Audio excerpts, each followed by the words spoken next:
يا باشا شكرا. مفيش اي عيش؟ طيب عايز عيش. باخد منك كيس السكر دوت وليه سندوتشين؟ يا حبيبي اصلنا انا واخويا عايزين ناكل. يقول لك ايه؟ وقف السكر ده عشان بيبيع كيس السكر ليه؟ عشان هو عايزين ياكلوا؟ ايه الشغل ده؟ يا حبيبي معاك انا كده سندوتش. انت بتبيع كيس سكر علشان امال ما قاعد على ترابيزتي ليه؟ ده متسول يا عم. ايه اللي ايه يعني؟ اطلع بره يالا، اطلع بره.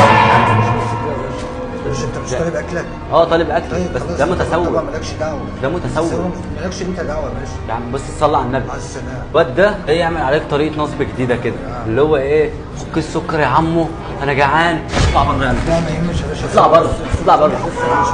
يا باشا مفيش حاجه. اقعد يا باشا، انت ليك اكلك ماشي. اقعد وحاسب عليه وامشي. بتبص لي في الاكل ليه يالا؟ عينك وحشه يالا، بطنك هتوجعني.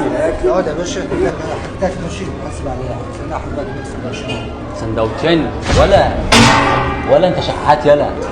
انت شحات ايه؟ عيل صغير ازاي؟ ده صغير الشحط ده صغير.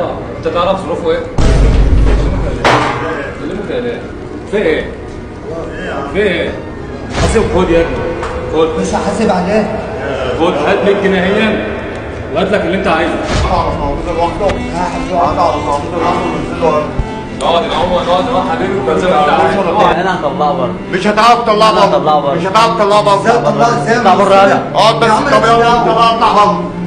يلا انت بقى اطلع بره. هحاسب